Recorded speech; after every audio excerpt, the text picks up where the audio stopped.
Welcome back, everyone. I hope you're doing well. Today, we're continuing the life of Sulla. We just saw the Mithridatic War pretty much come to a close here. For the most part, I believe it's coming to a close. We saw the Battle Oraminos, I believe, just a masterclass on Sulla's part. Now, where will this take us? Let's find out together. Let's go. But Archelaus managed to escape again. That particular detail didn't matter much, even serving to help the Triumphator's cause later. All the same, Rome's foreign spectre in the form of Mithridates was appropriately culled, with the Pontic king now considering peace talks with Sulla. For Sulla, it was almost time to deal with the domestic issue, but the proconsul could not afford to turn on Cinna and his lackeys quite yet. He had diplomatic matters to conclude in Greece, and a hostile Roman army, led by the general Flaccus, to deal with. Of course, remember, this is in due fact of the feud between Sulla and Marius and the continuation of that. To that end, he wintered in Thessaly and prepared his legionaries to do battle with their kin and countrymen. While Sulla had been campaigning against Mithridates, the political situation back home had been heating up. Aristocratic Romans opposed to Marius and Cinna had begun fleeing the capital in great numbers, arriving at Sulla's camp of war as to a harbour of refuge. And we see the same thing just a few decades later during the most notable civil war with Pompey and Caesar. So much that the proconsul and the de facto Optimates leader had a virtual senate of his own in the east. Each of these eminent figures came with terrible news from home, a tale of persecution and injustice at the hands of political enemies.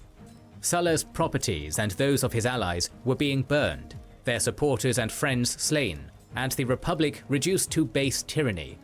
Sulla vowed it would stop, and that all the guilty would pay. Meanwhile, before taking on the rogue and traitor Sulla, Flaccus's Cinnan army embarked on a ill-advised winter march through Thrace, in hopes of gaining a few morale-raising victories against Pontus. Flaccus was a politically appointed general only, and so was relatively incompetent.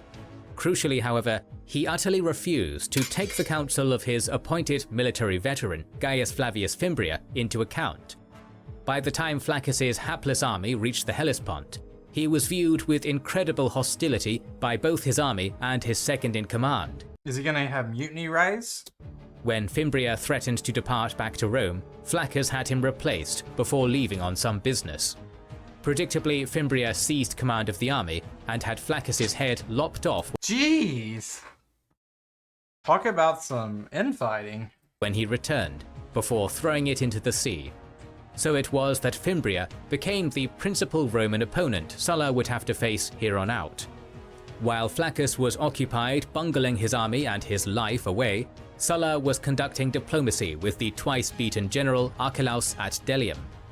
Mithridates, reflecting on the vast losses suffered by his armies in the field so far, had sent Archelaus to extend an olive branch, but he wasn't doing so purely to surrender.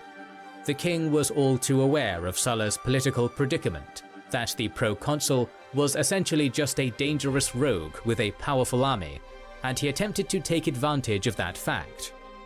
In the name of an alliance and friendship with Sulla's father, Mithridates' commander offered his adversary what amounted to a blank check in money, ships, and mercenaries. To what, just leave? So long as the Roman commander took those assets and went home, leaving Asia to its fate. So basically, he's testing him here, it seems, his loyalty to Rome, since Rome isn't being too kind to him.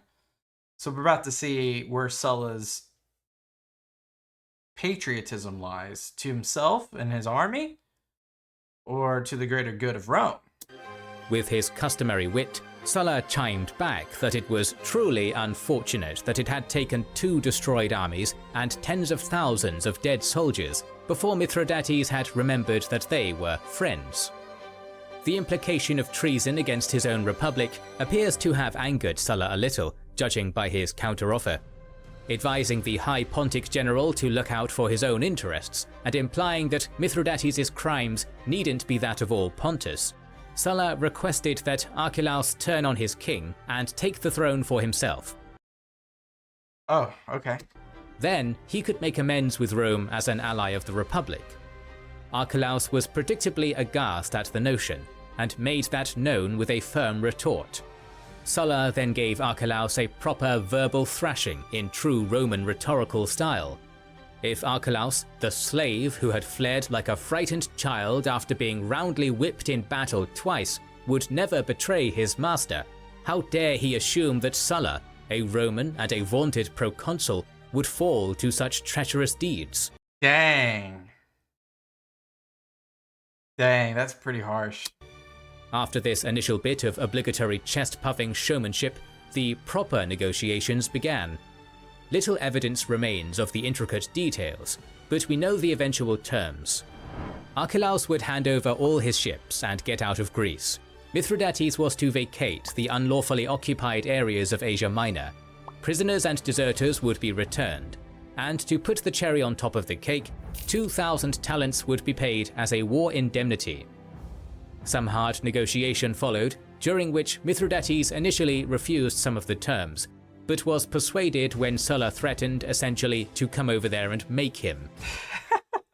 During the entire process, Sulla took the subtle but incredibly intelligent step of keeping Archelaus close at hand, doting on the general and even caring for him when he became ill. This had the dual effect of generating unfavorable whispers of treason about Archelaus among the Pontic royal court, gradually weakening the link between Mithridates and his best general. On the other hand, he was still a powerful connection to the king, which Sulla could use. After a reasonably tense personal meeting with Mithridates, Sulla concluded the Peace of Dardanus on the terms he had proposed. According to the incensed Roman soldiers, however, these gentle terms against such a dastardly enemy of the Republic as Mithridates could not be countenanced. Charismatic as always, Sulla turned the situation back on his angry men by arguing that fighting both the Roman legion led by his political opponent Fimbria, while continuing to fight Pontics, would have been an impossible task. Sulla was, of course, only looking out for his men. Now that Pontus had been well and truly humbled, Sulla bounded through Asia to deal And now they're somehow both in Asia Minor, no? with Fimbria. It was a simple task. After a few days of hard marching, the Sullan army caught up with their Roman enemy near the Lydian city of Thyatira. The grizzled Marian commander initially mocked his Roman rival, but upon seeing the hopelessness of the situation, he escaped to Pergamon and committed suicide. Well, my gosh, that didn't last long at all, did it? That did not last long at all. This Mithridates situation is hopeless at this point, for what I can tell. For now, the war in Asia with Pontus and fellow Romans was over, and a relative lull descended. Sulla didn't take this as an opportunity to relax, however, instead spending the winter of 85 to 84 relentlessly gouging the wealthy Asian territories for as much as he could. When that was finished, the victorious general went back to Athens, a city which he had so recently treated with viciousness, and immersed himself in the culture. Although stricken by a bout of illness during his stay, Sulla found time to be inducted into the famous Eleusinian Mysteries, and pilfer one of the city's great libraries. What mysteries? Hold on, I gotta close captions. Eleusinian Mysteries. Mysterious mysteries. It's just closed captions mess up right there. What does that mean? Inducted into the famous Eleusinian Mysteries, and pilfer one of the city's great libraries. Okay. Taking a short rest across the straits, the general came across two fishermen from Hali, a city he had previously obliterated, who gave him a gift of high-quality fish. When Sulla realized their origin, he is said to have exclaimed in shock, "What? Is any man of Hali still alive?" The fishermen feared for their safety, mistaking his surprise for anger. But Sulla smiled with light-hearted grace and said that the men were fine representatives of their city. Oh. Still, the general had a great number of Romans in his entourage who were itching to get home and get revenge on the supporters of Marius, who had torched their homes and killed their families. Their eastern adventure couldn't last forever, and a reckoning was at hand. By autumn of 84 BC, Sulla and his thoroughly leveled up army of veteran killers were en route to Dyrrachium, one of the main embarkation points for transport across the Adriatic. Before the upcoming civil war, however, could even begin, Sulla discovered, rather anticlimactically, that the two Marian instigators, Cinna and Marius himself, were already dead. Really? Marius is dead at this point. To set the stage for what came next, we must go back in time and outline events that took place in Italy between the time Sulla, disgraced and out-politicked in the aftermath of his consulship, left to war against Mithridates in 88 BC, and when his triumphant forces finally returned 5 years later. A period sometimes known as the Cinnan Republic. Typically cutthroat, late Roman legal maneuvering between Cinna and Sulla's allies started virtually the instant the latter departed, leading eventually to the exile of the former and the ignominious end of his consulship. Taking a page from Sulla's ruthless playbook, Cinna gathered Popularis allies to his side, bribing So that's why it's called the Cinnan Republic. and enticing the army besieging Nola into following him.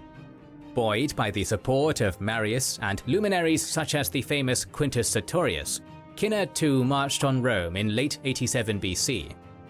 Unlike Sulla's unprecedented but not overly brutal occupation of Rome not long before, the Popularis seizure of Rome in 87 provoked a veritable bloodletting among the Optimate faction. Among the scores of prominent Romans killed in the sorry episode were the wealthy Publius Licinius Crassus and his eldest son. Publius's second son, a certain Marcus Licinius Crassus, survived and escaped to the care of clients in Hispania, where he began raising a private army. Marius and Cinna took the consulships for themselves, rescinding Sulla's legislation, confiscating the proconsul's property, and even endangering his family. By the skin of their teeth, Sulla's wife Metella and their children managed to get clear of hostile forces and escape to join him in Greece, together with a host of other displaced Optimates. Yeah, it seems like it's like the aristocratic, let's go over there. I mean, it's, in terms of the known world, it's probably the most alike Rome there are. I mean, there is, right? Athens, Greece, that area. It's just more like Rome than anywhere in the world at this point. So it was that an ideological divide was inflamed by violence and became a blood feud that could only be repaid in one way. Blood. When Sulla did return, it would be as a merciless vindicator. In the aftermath of the Purge of 87, an aging Gaius Marius, far beyond his martial prime, came to realize this terrible fact. Sooner or later, he would have to face Lucius Cornelius Sulla, a fearsome general at the very apex of his abilities, fresh from conquest. He was a setting sun and Sulla the rising sun. Sheer dread at the prospect finally collapsed the old general's resolve. He fell into alcoholism and only 17 days into his prophesied 7th consulship, died in 86 BC. That's crazy. Where'd he die? After this, Cinna firmly took the reins of the state and began raising forces, intent on meeting Sulla in Greece so that Italy might be spared the horrors of a true civil war. Therefore, in 84 BC, Cinna began ferrying legions across the Adriatic. But a storm scattered the second convoy and provoked mutiny among the men already in Illyria. Cinna addressed them and attempted to force discipline, a tactless decision which led to his shameful death. The new de facto Popularis leader was Gnaeus Papirius Carbo, who recalled the troops and decided to fight it out in Italy. With the context of Cinna's republic established, it is high time to detail the distribution of relevant forces who will fight this first proper Roman civil war. Oh. The social war had technically been a fight of Romans against allies, Yeah. while Sulla's first occupation of Rome was barely a conflict at all. But this upcoming clash between two diametrically opposed political factions was very, very different. Optimates versus Popularis. Romans of senatorial rank would murder others of their kind in full-scale warfare for the first time. In spring of 83 BC at Dyrrhachium, the Optimates' champion Sulla was ready to make his long-promised return to Italy. With him were 30,000 legionaries of the very highest quality, men with years of experience fighting as a cohesive, deadly force in war. With a lot of experience recently. Their pockets were also chock full of loot plundered from the war with Mithridates. prompting peerless loyalty to their beloved commander and vastly increased discipline. High morale. They had no need to loot Italy, they were already rich after all. 10,000 additional lower quality infantry reinforcements had been gathered from the Greek territories controlled by Rome, supplemented by a formidable strike force of 6,000 cavalry. This killer army was the rock-solid core of the Optimate's cause, but was not its only fighting strength. Among Sulla's coalition of the Republic's best elements, as they might call themselves, were influential aristocrats such as Metellus Pius, son of the consul whom Marius had humiliated and outshone decades earlier.